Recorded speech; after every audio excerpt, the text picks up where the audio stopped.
Bonjour, bonsoir en fonction du lieu où vous recevez cette chaîne, cette vidéo, Charlie Info FR.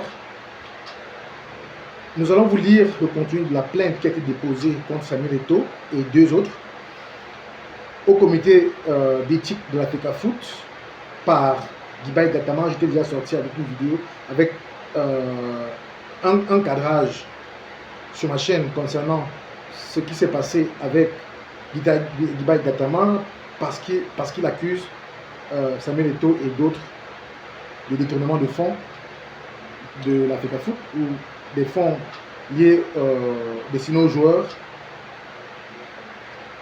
La teneur, n'est-ce pas, de la plainte, je veux dire, l'article sur lequel il s'appuie, je l'ai donné la dernière fois. Et vous pouvez voir, vous pouvez aussi voir cela, cette plainte-là, au niveau de l'écran, le sous-titre. Donc, affaire,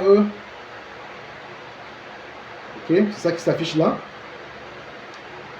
Donc, affaire de 455 000 € de la FECAFOOT payée par la fédération russe de football dans le compte privé de Samuel Eto'o.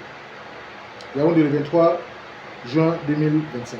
Ce jour, 23 juin 2025, j'ai déposé une plainte auprès de la commission d'éthique de la FECAFOOT contre M. Samuel Eto'o, fils, président de la FECAFOOT, ainsi que contre Benoît Angwa, ancien coordonnateur général des sélections nationales, et maître et M. Blaise Djounan, ancien secrétaire général. Donc M. Blaise Djounan, ancien secrétaire général. Ces trois responsables sont mis en cause pour corruption, détournement des fonds et complicité de détournement. Les infractions prévues et reprimées dans les articles 21, 2, 27 du Code éthique de la FECAFOOT. Les faits incriminés reposent sur des documents internes de la FECAFOOT dévoilés par les médias au cours de ce mois de juin. Ces documents révèlent qu'à l'occasion des contrats signés, la FECAFOOT, la Fédération russe de football, a vu le match amical Cameroun-Russie du 12 octobre 2023 à Moscou, un montant de 455 000 € destiné à la FECAFOOT et a été viré par la Fédération russe de football sur le compte privé de Samuel Eto'o, fils, président de la FECAFOOT, avec la complicité de Maître Benoît Angwa et Blaise Djounan. Le contrat signé à l'époque par le secrétaire général Blaise Djounan, ainsi que l'ordre de virement vers un compte privé de Samuel Eto'o, président de la FECAFOOT, à la confirmation du transfert de la fédération de football russe, ont été versés au dossier de l'appui de cette plainte. Voilà. Cette démarche s'inscrit, excusez-moi, cette démarche s'inscrit dans la ligne de conduite constante que je défends depuis le début de la présente mandature. Le 11 décembre 2021, l'exigence d'éthique, la transparence, le devoir d'exemplarité dans la gestion des biens et des ressources de la FECAFOOT.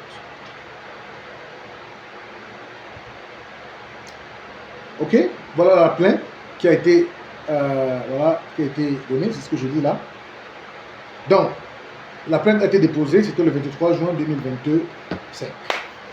D'accord? Qu'est-ce qu'on peut dire là-dessus? Non, commencez à liker, partager, liker, partager, liker, partager. Qu'est-ce qu'on peut dire là-dessus? En général, pas grand-chose. On sait pourquoi Eto'o fils a accepté de prendre cet argent dans son compte. On sait comment ça s'est passé. On sait que la fédération de Russie a expliqué pourquoi et comment, dans quel objectif, dans quel but. Et on sait aussi les motivations de ceux qui l'ont mis dehors. Et je vais rappeler les motivations. Les motivations de ceux qui ont mis ce document dehors, c'était pour créer le buzz. Parce que même ceux qui ont mis ce document dehors savent que ce n'est pas vrai. Ils connaissent la vérité, ils savent que, selon les explications que plusieurs personnes ont données, les personnes crédibles ont données, effectivement, l'argent est venu de la Russie, dans le compte d'Eto'o, en effet, ok, qui n'a pas été refusé, Eto'o ne l'a pas nié, mais l'objectif était, n'est-ce pas, de pouvoir contourner les sanctions en Russie. Nous, en tout cas, on va voir quelles sont les démonstrations que les protagonistes qui accusent Eto'o-Fils vont faire pour démontrer que Eto'o-Fils a détourné de l'argent de la FECAFOOT. Parce que pour détourner, ce n'est pas seulement de dire qu'il y a détournement, mais c'est aussi de prouver. Prouver qu'il y avait l'intention, parce que ça c'est déjà le droit pénal. Ok? Qu'il avait d'abord l'intention de le faire. Ok? Que l'acte était posé. Ok? Que ce soit volontaire. Dans ce cas, ça doit être volontaire. Et que, troisièmement, que l'acte a vraiment été consommé. L'acte de détournement a été consommé. Est-ce que Samuel Eto'o-Fils a finalement pris l'argent à son propre compte? Quels sont les justificatifs qui viennent avec cet argent, même si c'est envoyé directement dans le compte privé de Samuel Eto'o-Fils? Ce sera une autre bagarre judiciaire et juridique qui s'annonce, mais nous savons que c'est une bataille qui est vouée à l'échec, qui est vouée d'avance à l'échec.